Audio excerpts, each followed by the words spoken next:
Welcome back to another episode of TVGP's Game Club. This time we are talking about The Bard's Tale from 2004. We're playing the remastered and resnarkled version.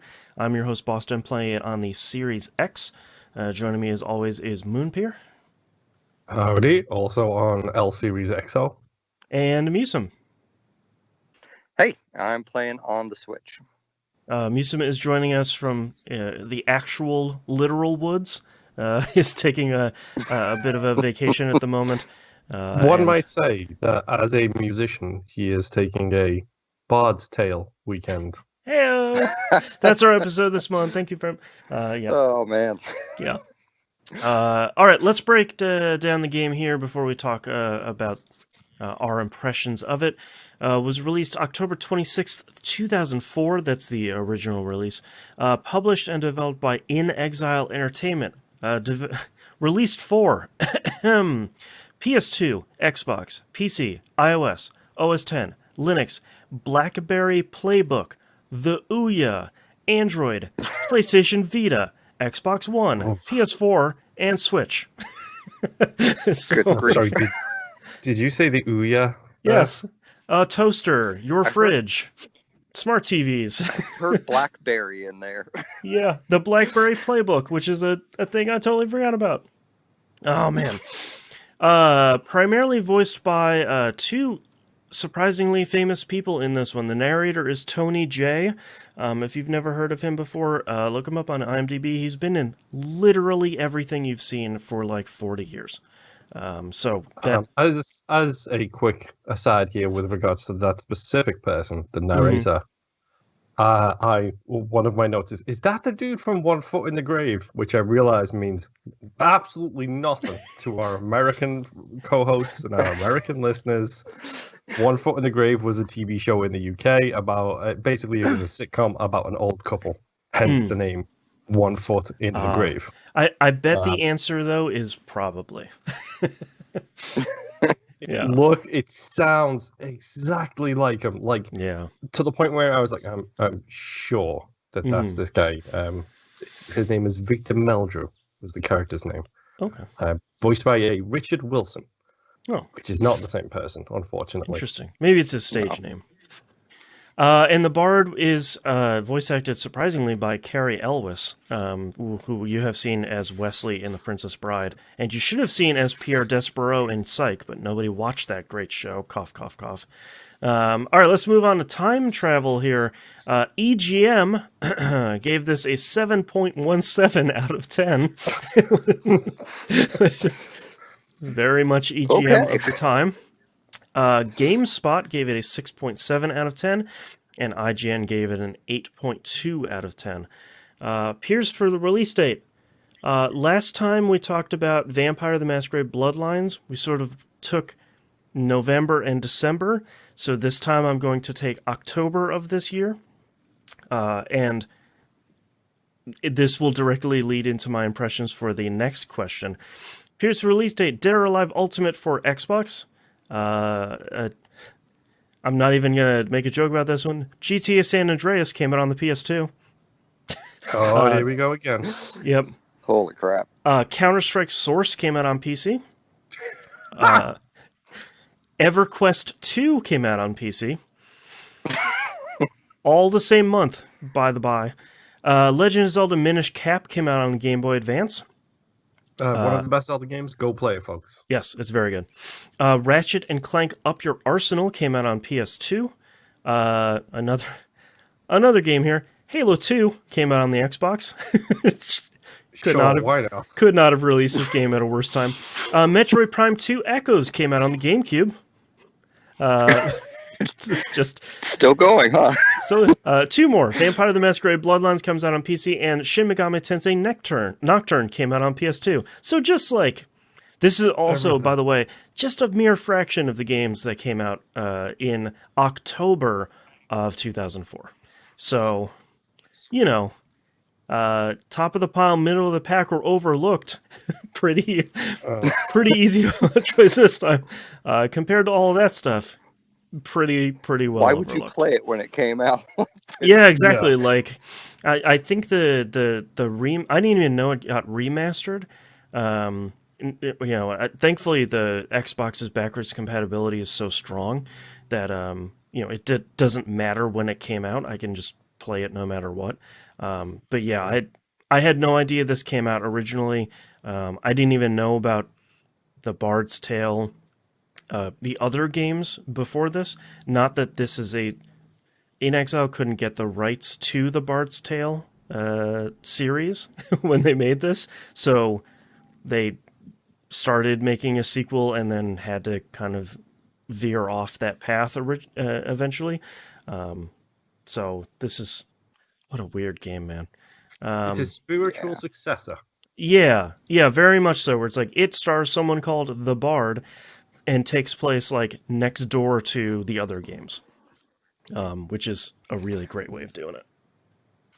Okay, game itself. So I have to admit here, I couldn't finish this game. So, just a quick one here for our listeners. We generally speaking, we do not talk about the Game Club games outside of this episode. Right. Like, if you've heard us on the main show, we'll be like, oh yeah, I'll play this game for Game Club. Tune in to the Game Club episode to hear about it. We do not discuss this until we start recording this episode, with few exceptions. Right. One exception was the game on the Switch that you guys couldn't play. Oh, yeah. Oh, yeah. Yeah, we discussed that before recording because obviously it's like, hey, this doesn't work. It's literally non-functional. Me and Boston had a very brief discussion about this game because I made a note because I had a funny feeling about what might happen for Boston while playing this game. And Moon was right. I did have a funny feeling playing this game, and it was the camera. Yep. So for anyone that hasn't played this, it is a fully top-down game, very much like other sort of hack and slash games and action RPGs of that time. But where this camera goes really weird, and I can see where they were going with it, is every time the character steps, the camera moves, but like in the middle of the animation, the camera stops. So it's always like this stop-start camera that's never moving smoothly. It's always just like boop, boop, boop, boop. Like it's marching along with the character, and it is so baffling. It's very much a of the era, but boy, did this immediately, like 5 minutes in, I was just like, boo, okay, I can't. Oh, nope, man. I'm gonna fight through this, and then I got a migraine. That sucks. Yeah. So I only made it halfway through. Okay. And that was partially because I started too late, and partially because I'm too spoiled by new games, and I've lost too many progress, too much progress, too many times. So I got about, I think, gosh, where was that area? It was after, let me think. It was after Kirkwall in the first tower. It was the Ice River area. Yep. And I died one too many I times in the Ice literally have a River. note here that says F the ice rafts. Yeah. Like, I lost. Honestly, I was pretty upset when I had to walk down the first tower as is.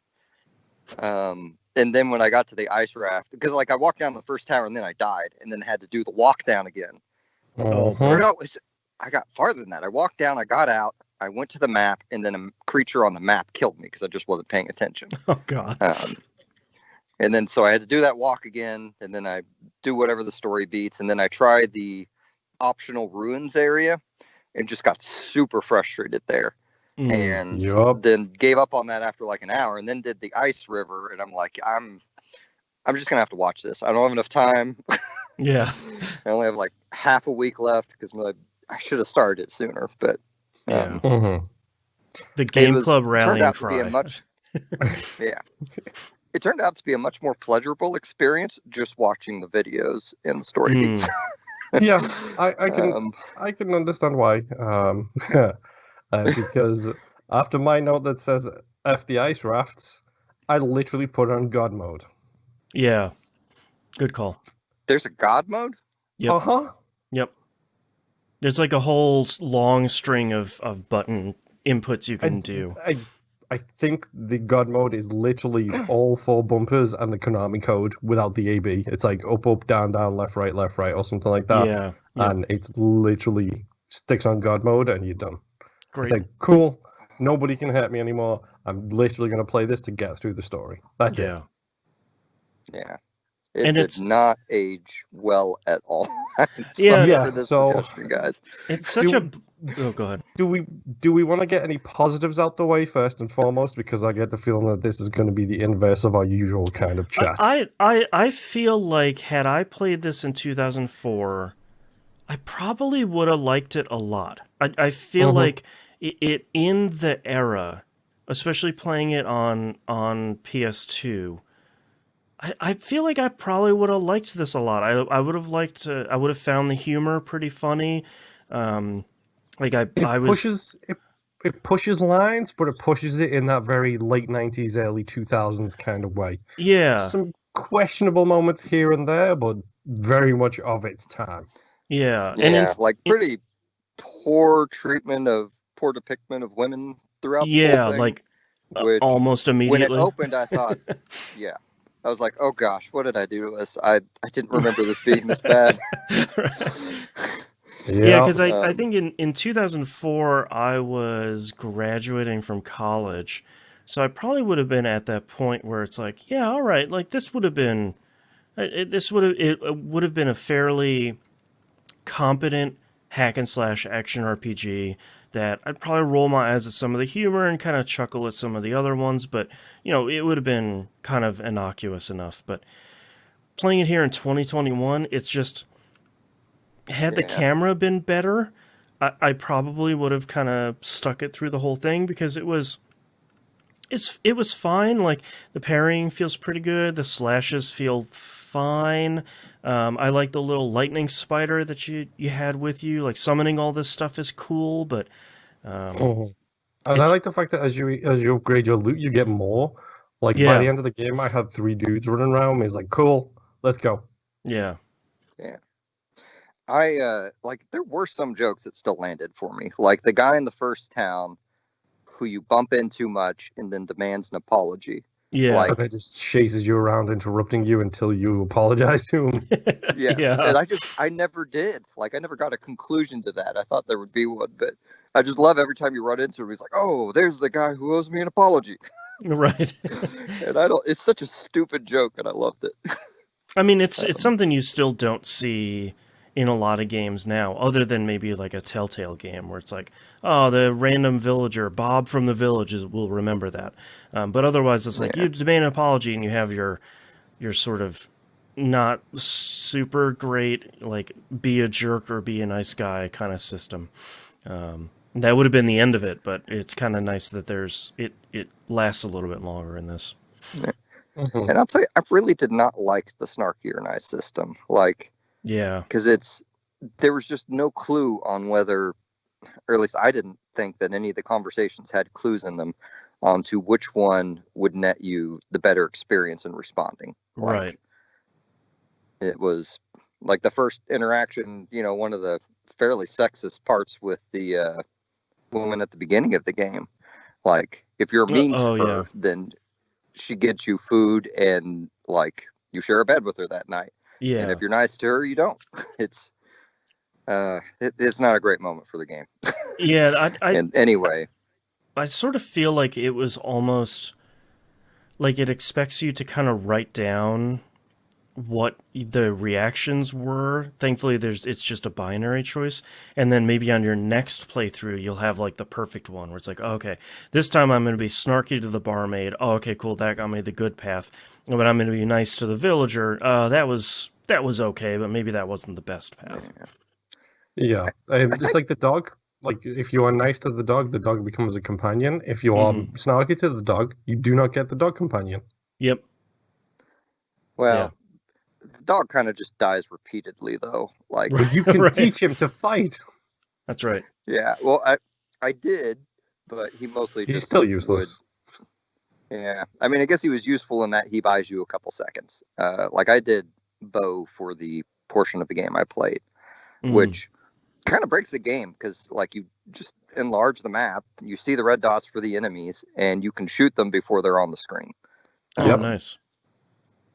So that's how I got through basically everything. But those no summon areas were annoying. I don't know why games do crap like that. Like the rest of the mechanics are not as good. You need your summons.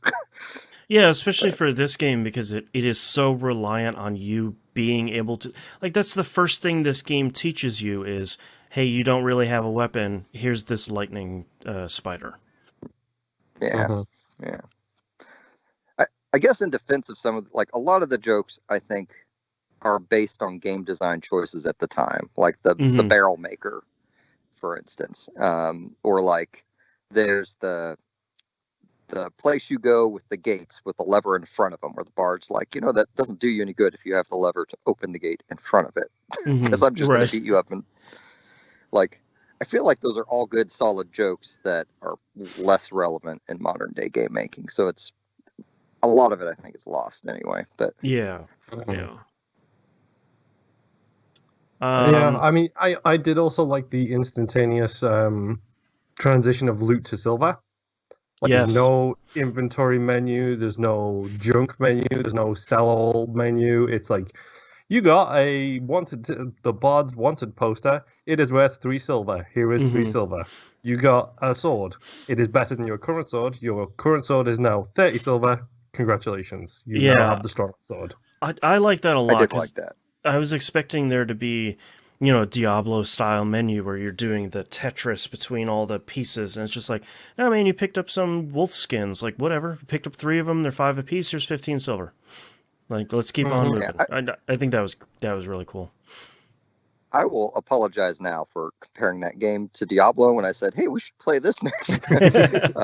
No, I mean, it's very much inspired by, Diablo 1 and 2. Like, it's very much, but it streamlines almost all the systems into kind of a cool way where it's just like, all right, you got better things to do than kind of juggling wolf pelts. Like, let's keep this thing moving. I think that's really clever. Yeah. I did enjoy the narrator a lot, and I did enjoy that. Like, it took me a while to just realize it, oddly enough, in that, like, you can't make the bard a good person at all. Like, he's always going to be a terrible individual, and that suddenly makes the narrator way more entertaining to me, at least. Yeah, because the narrator just doesn't like the bard at all. It's just like, I think that's a really good choice. It's not like Bastion where it's like, and then he goes over here and shoots these dudes. It's like, no, man, all right, this chicken goes over here and just slashes a bunch of innocent animals, whatever. Just like, oh, okay, great. Yeah.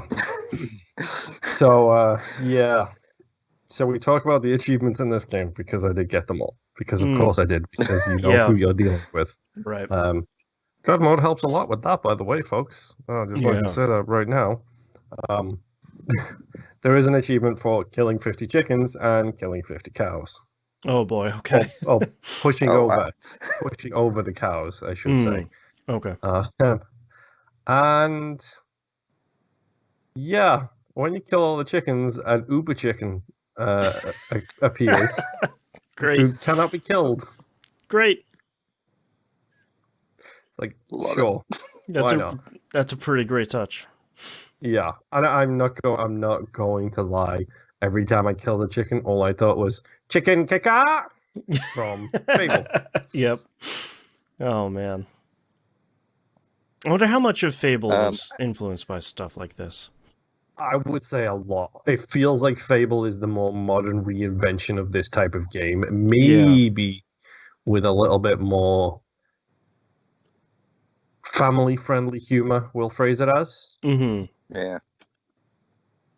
Well, and like the rest of the Bard's Tale, obviously it's nothing like this. The rest of the Bard's Tales are first-person dungeon crawler, 6-member parties like the old D&D gold box games or... Like real RPGs. Yeah. Yeah. Yeah. Well, and it's crazy because of all the other stuff that they've made since. I mean, these are the guys that made Wasteland 3 and Torment, and they made the Bard's Tale 4, but they've made some pretty hardcore RPGs in the last couple of years. It's kind of interesting that this was In Exile's first developed title. Was like, yeah, we're gonna make a Bard's Tale sort of sequel thing. Well, and it's also weird because like In Exile is run by Brian Fargo, who used to be the head of Interplay. So Right. he basically he probably went directly from Interplay to In Exile. So it's like what happened? Yeah. Yeah, what I did mean, I he guess they make? were stuck with contracts. Like they made like a 2-player co-op action game, I think, at some point after that no one played. And Yeah, because before he left, Interplay he was the executive producer on Fallout 1 and 2. Oh, And like out of this world. So like, I kind of hate to phrase this, but this is a big fall from grace. yeah, Yeah. I mean, Musin was just talking about some contract stuff. They made Line Rider 2. They made Hunted the Demon's Forge. They made Fantastic Contraption, like Choplifter HD. Like they made a whole bunch of stuff where it was very much like, the keeping the lights on contracts before they hit. And it feels like Bard's Tale was them kind of striking out on their own, like, we're going to make the game we've always wanted to make, and it came out and got great reviews in 2004, but now it is a sort of like, ooh, okay. Well, Yeah. and I'll tell you when it came out, like I was playing Nocturne at the time, but like I played the original Bard's Tale as a kid. So when it came out, and I'm like, they made a comedy version of one of my favorite video game memories as a kid. Like I was kind of mad at it. Like it was probably out for a year before I gave it a chance. Like, and back then I liked it, but I didn't beat it back then either. Yeah, well, it's too hard. Yeah. We put up with way worse back then, though. Like, I feel like 1,000%. Yeah. Like, yeah. Like, and that's not just you. That's everybody. Like, yeah. Go back and play any, let's just say, NES game, mm-hmm. and see how much crap you used to put up with. Or even Fallout games. 2. Like that, those first 2 Fallout games are brutal. But I mean, like, I could tell how far we've come because there's that side quest in the first area where you go down in that dungeon and you're fighting that guy that's dressed up as a bear. And like as you're walking through these skinny little hallways, he keeps popping out and just randomly swatting at you. And I'm just like, why are you doing this video game? What have I done for this punishment? And then once I beat him, I was like, oh, I was supposed to parry all of those. Okay. Interesting.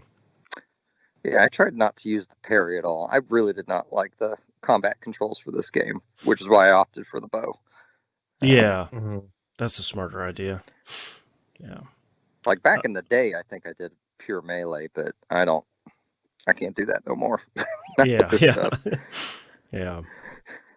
Any other thoughts here about the Bard's Tale? It has not. Did you guys? No, it's not. What were you gonna say? How did you guys feel? I was gonna say, how do you guys feel about the random, definitely too long songs that are performed throughout the game for you? Oh God. They were fun to begin with, and then immediately got irritating the second it kept on going after 3 minutes. Yeah. It needed to be more like a limerick than like a song.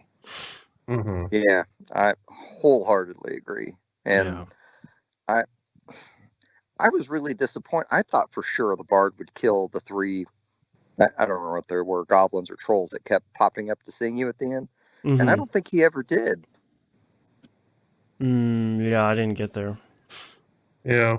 Like Moon, did you witness anything like that? In the videos I watched, I didn't. It seemed they just walked away fine. Yeah, generally speaking, the only time I ever saw the bard actually do any body stuff, other than obviously summoning rats to scare people in bars, was there is a talent show in one of the towns, and if you have 3 summons, you can take part in the talent show, and then he gets up on stage, plays a dumb little tune, and then you win a token of some kind. Interesting. Man. Yeah. Yeah. I will say it straight. I will say it true. I did not like this game. Yeah. And the fact, spoiler alert, by the way, for everybody who it might be listening, the princess you're trying to save is actually a hell demon who's trying to end the world. Just There for you the go. record. Sounds about right. I called it. I put that message in our Discord. Yep.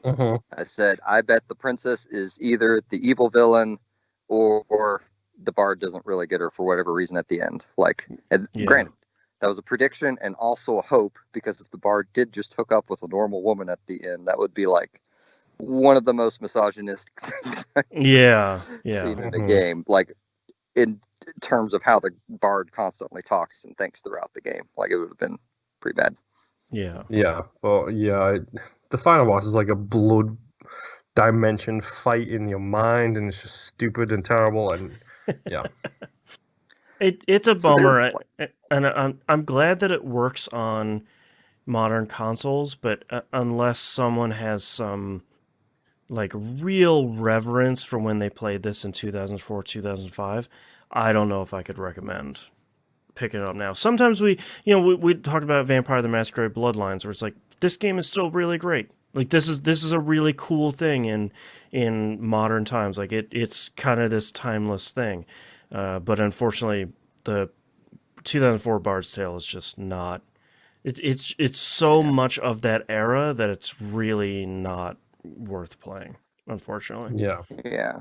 And the resnarkled version adds, as far as I can tell, nothing like to the game. Like, I think it just like that was just the release on 360 or whatever.